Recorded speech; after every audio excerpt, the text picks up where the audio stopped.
And this is what we just picked up. It's a 250cc Chinese quad. I've never even seen a 250 Chinese quad, so I thought it was kind of cool. This one does have a manual clutch. I think it's 4 up with reverse, and it seems to be in pretty decent condition. There's a tiny little hitch on there. I don't really know much about it, so we're gonna pull it in here and just start breaking into it, see if we can get it running. I can see that there's an ignition on here with no key in it. There's cables hanging off. I don't even think that cable goes to anything. I'm not sure what that's doing. I think he might have replaced the throttle cable and left the other one in there. He kind of seemed to do that with a lot of stuff. The ignition for it is down here. And then, yeah, there's the starter relay right there. It kind of seems like he was just working on it without actually working on it. I think this goes to the battery. I don't know, maybe it's supposed to be connected somewhere in this pile of wire. So let's roll this thing over here and start working on it.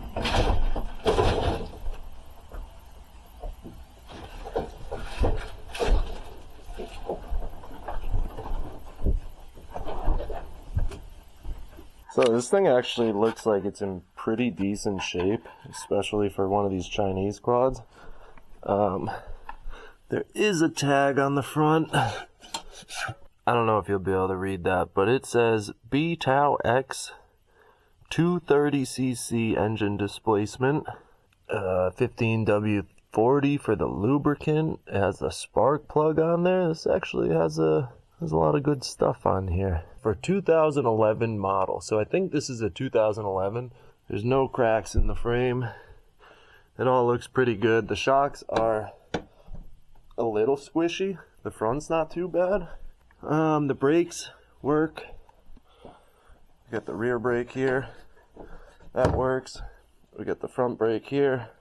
There is a choke cable attached under here that's not attached to the carburetor. I actually haven't even looked under the seat. So let's see how we get that on. One little clip. There's the seat. I mean, it's actually in decent condition, besides a little bit of wear right where the butt cheeks go. But it's not bad. It's nicer than most of the seats I get on these Chinese quads. Oh, we got some nice sunglasses. Cool. There's a battery here. I can almost guarantee that thing's dead.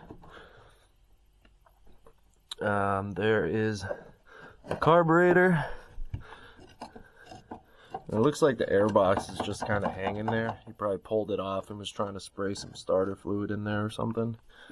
While we're here, this is where the oil fill is. There should be a dipstick on here. Let's see. Well, it's got oil. It's pretty thin, pretty dark. Smells like gas. So that definitely needs to be changed out. There's the cylinder with the spark plug. The pipe is pretty rusty. Let's just pull this off real quick. See if that plug's tight. Nope, plug is loose. I've worked on a lot of these 110s and some of the 90cc's, but I have not worked on a 250cc. I guess it's technically a 230, but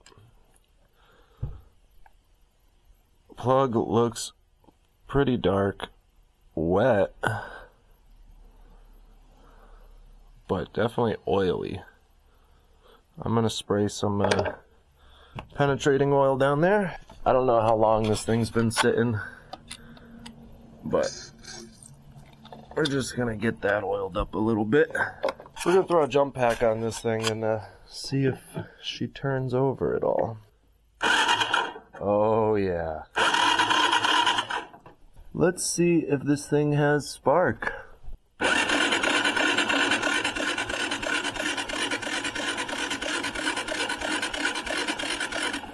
Very consistent blue spark.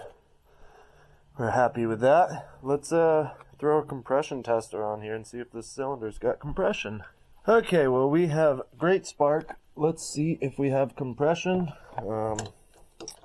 This throttle is seized, so we're just gonna go see what we get without full throttle.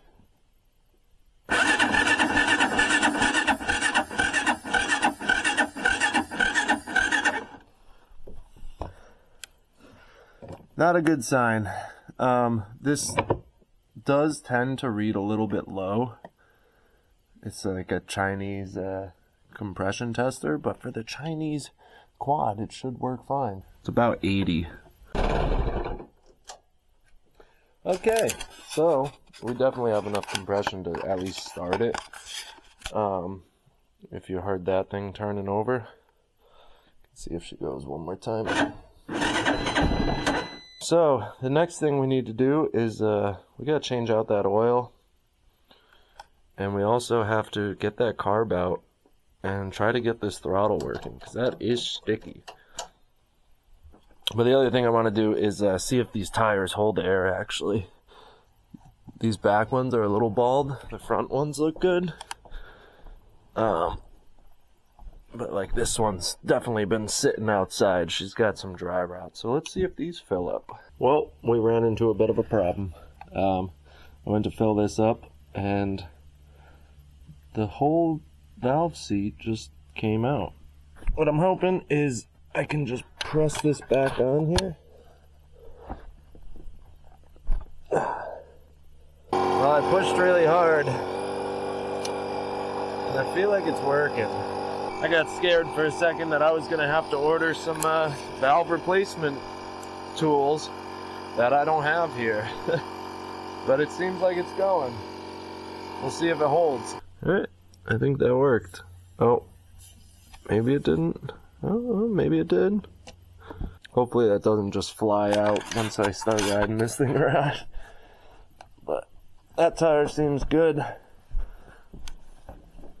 That tire seems like she's holding. That tire seems like she's holding. And that tire seems like she's holding. See if she goes into gear. We are in neutral. I think one down, this is probably reverse. Yep, and then one back up is back to neutral. And then up should be first. Yep. Second. Third. Fourth. It's got 4 gears with reverse. They all seem pretty smooth. Fourth kind of slipped for a second, but I'm hoping that was just because I was shifting by hand, it's not running. And next thing to do is try to get down to that carb in that air box and see what's going on in there. Right under here. Somewhere. Right here. The gas line goes up into the gas tank. I'm going to try to get that off. There's no petcock on this, and he has the whole gas line just zip tied to the frame. So I'm going to replace this whole gas line anyway. I just want to pull it off. And I don't think there's any gas in there because it would be going through that filter. But I'm probably going to add a little petcock here if I can find one, so that we can turn off the gas if we need to. Okay, so I don't know if you can see in there. This gas tank looks immaculate.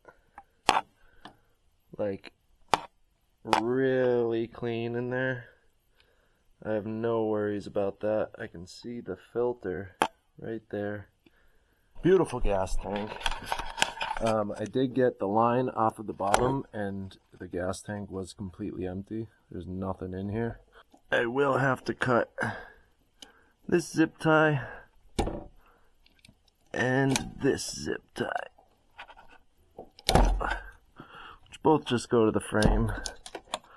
gas line falls out. There's the old one. We're gonna put a new one. I'm gonna see if I can find a petcock for it.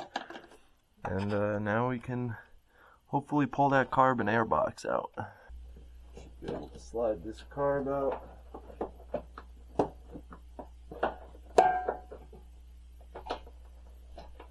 Take the slide off. Out comes the slide. Needle feels good on there. And there's the carburetor.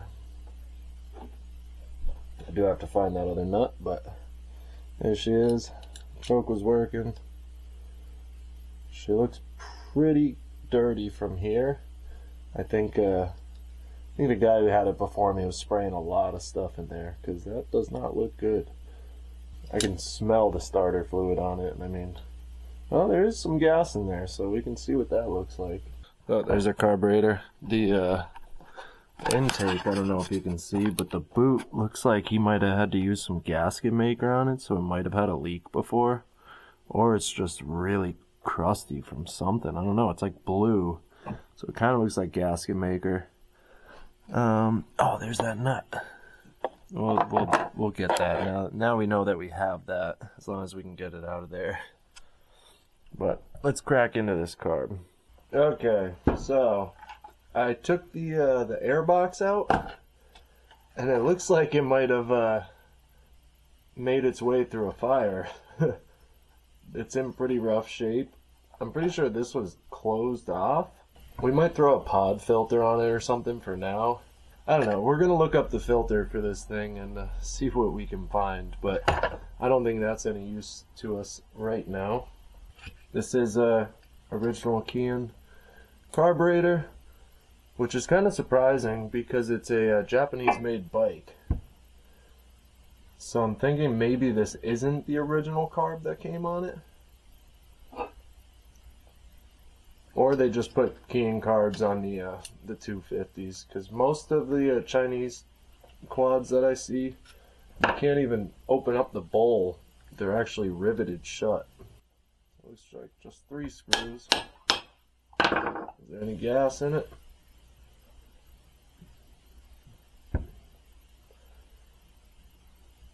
Yeah, there's actually water in the bottom of the carb, which I'd imagine that's why the intake right there, that's why the intake looks like that, because water was getting in here and spilling into the carb. Because I don't know if you can see that, but it's definitely separating. It looks like jelly, but it's actually water mixed in with the gas. The bowl is not terrible, not great. Float is working. Needle looks like it's working. There's the pin.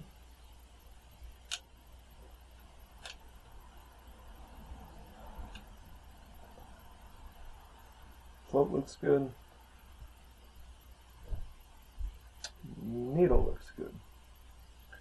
Seat looks really good.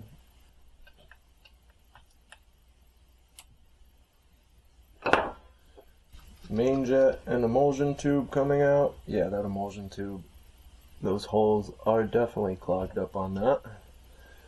And the main looks clear.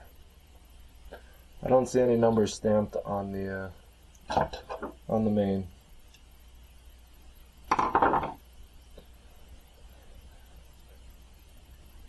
Pilot coming out. No numbers on that too, so this thing might have been rejetted. The Pilot was clear. About 2 1/4 turns in on the air screw. That coming out. The spring coming out. Alright, let's blow through everything on this. Let's make sure everything's clear. Okay, there's the carb all put back together. Okay, we're gonna see if this throttle cable that I have will work. It's for one of the Chinese one. It's for one of the 110s, but I believe that it may work for this. This is like one of the hardest throttle cables ever to install. You have to go through here, all the way down to the bottom, and back. Okay. It seems like it'll work. We're gonna try installing it onto the quad now. First things first, take the old one off. Oh.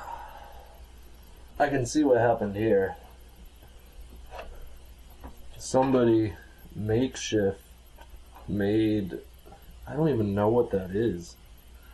They like drilled through a copper, little block of copper or brass or something, and then put a screw in to hold it. I don't know if you can see that, but can you see it now? Yeah, they like drilled into it, fed the throttle line through just to make this thing work. You know, it's impressive what somebody will do to make something run. And I mean, it worked for them, but we're gonna be changing that out. But these little prongs are supposed to be squished together and bent down so that they grab onto this little block that sticks out. But as of right now, that is not going to work. So we're going to try and bend these back down. If not, I have a whole nother throttle assembly for this. So we'll see what we can do. It is a little crunchy in there too. It gets caught up right there, so that's going to get your throttle actually stuck all the way on. So I'm going to try to clean it out. Yeah, it's because they bent that, so that little edge gets caught on there now, and your throttle actually gets stuck wide open. You do not want that. So let's try and fix this. If not, I'll replace the whole thing. Okay, so that's what our fix looks like. We just bent these tabs over. It seems to be working a lot better. It actually clears that little spot so the throttle's not getting stuck wide open. And it was even grinding up against the case on the top. That's why I could see a bunch of little metal flakes in there, and I was wondering where that came from. But now, as you can see, the throttle works, springs right back. It's actually jiggling around down there. The one thing I was worried about is actually going to be a problem, it looks like. I don't know if that is going to reach the carb. If it doesn't, we'll have to try to reroute this cable, which I actually think I could get a little bit more out of it. Okay, so we did have to reroute it just a little bit. Trying to get you a little clear image of our slide working correctly. And I mean, it's really snapping back, so this should work very well. Now under the machine, and the drain bolt is right there. There's actually a window right here too. That tells me we are low on oil. Like I said, the oil was pretty thin and smelled like gas, so this thing's definitely been sitting, but we're gonna crack that bolt and see what comes out of here. Oh yeah, she's pretty milky brown.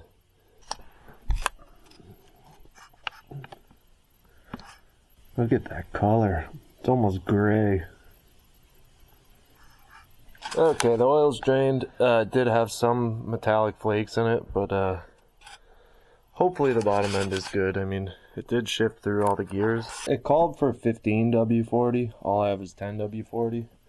This is what I came up with for a little petcock fuel shutoff. I had to take this apart and replace the O-ring in there. I'm hoping that it doesn't leak. It might. I'm not positive. Okay, let's put some gas in this thing and see if she leaks.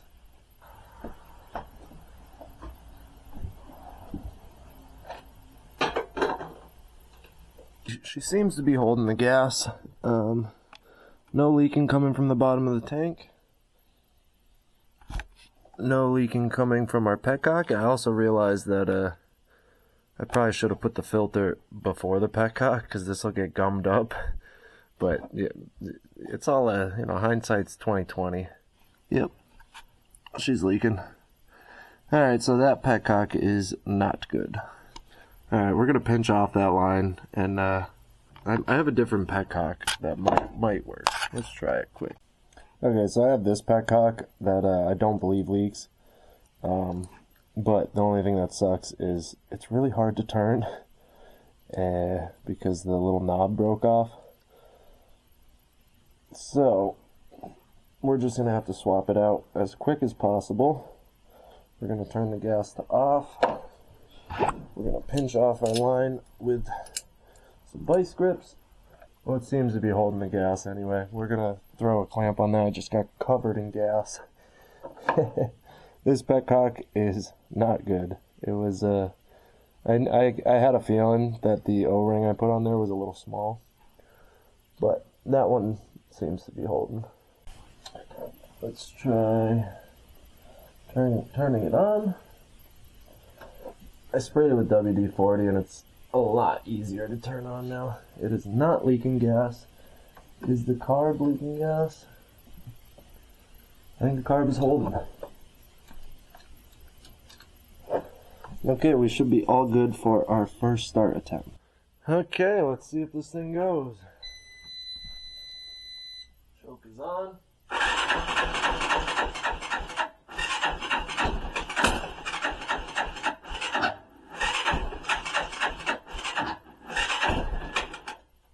She wants to go.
Flashlight apart.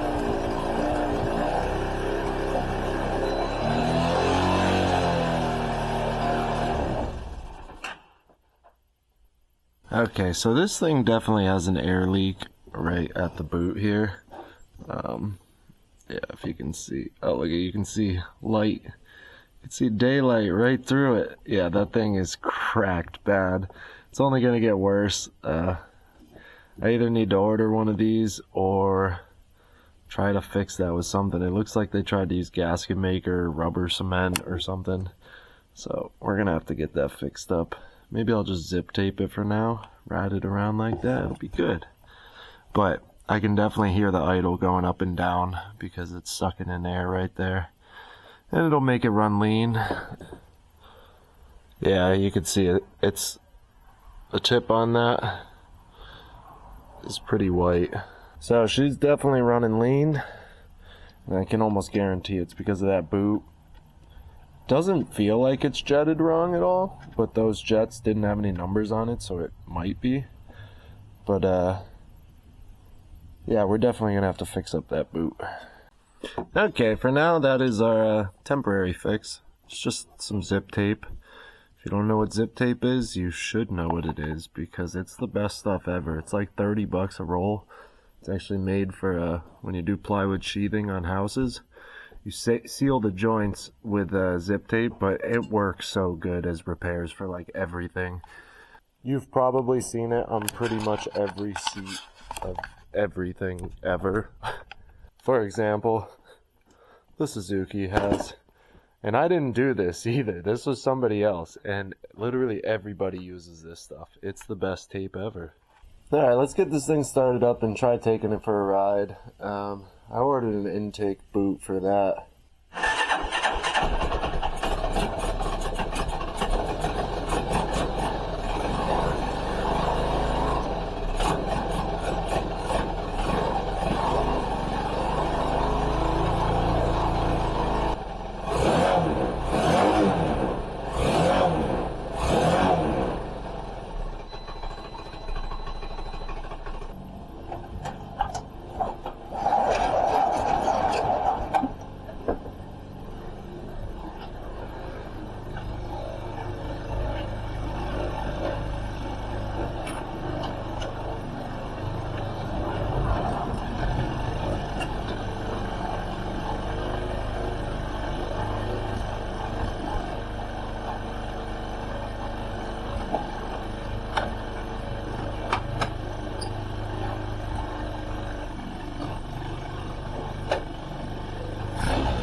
Oh, this thing is freaking fun, man.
This thing is freaking sick. She's got some vibrating issues. I mean, this is jiggling around, but I love this thing.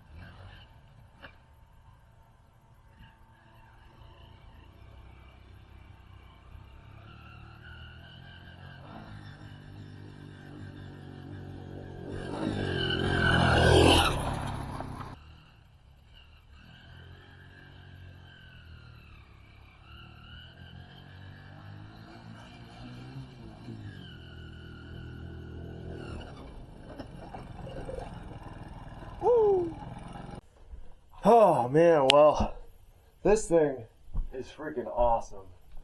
I lost the bolt while I was riding on this, so this thing was kind of just booping around. I might just take that right off. Then I got a little wheelie bar back here. Oh man. Yeah, that thing is a ton of fun. Clutch is super loud and needs to be adjusted. It doesn't grab until the clutch is like let all the way out. And that intake boot needs to be fixed. And we need a battery in it. And also wire a kill switch up. Yeah, I think I have an ignition for this that I can just throw right on there. So we can use that as our kill switch. The other thing that needs to be addressed is I meant to tie these up. And I completely forgot before riding it. So like, look how close that is to the chain. That could have been pretty bad. So I definitely need to tie up that starter relay. I kind of want to try to pull everything through here. Because I mean, this is where you put the little starter button. So I'm thinking I might try to attach that somewhere up here. And feed all these wires back through. But yeah, this thing is sweet. As you saw in the video, reverse works great. These tires all held up. Fuel lines all held together. I didn't zip tie those back up. They feel, oh yeah, that cylinder is freaking hot. So those fuel lines definitely need to be taken off of that cylinder. I forgot to tie those up as well. So we definitely have some work, but the thing runs like a champ. I mean, it's just freaking awesome. It doesn't, I mean, for a 250, it really doesn't have that much power. That's kind of what you can expect from a Chinese-made 250.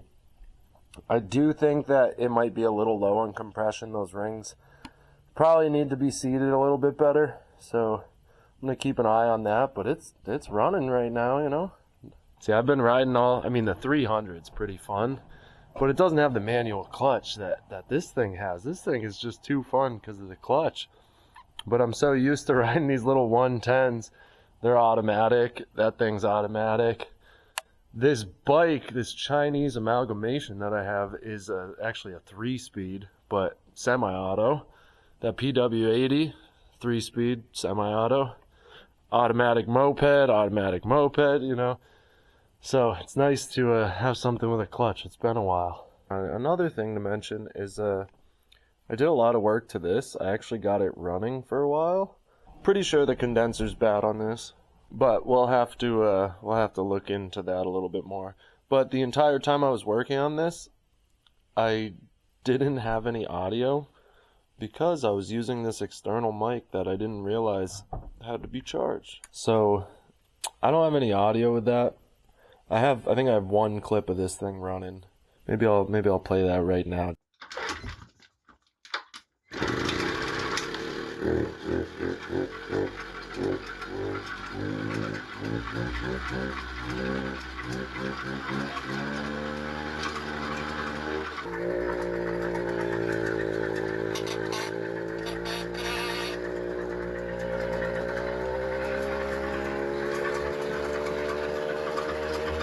It lives!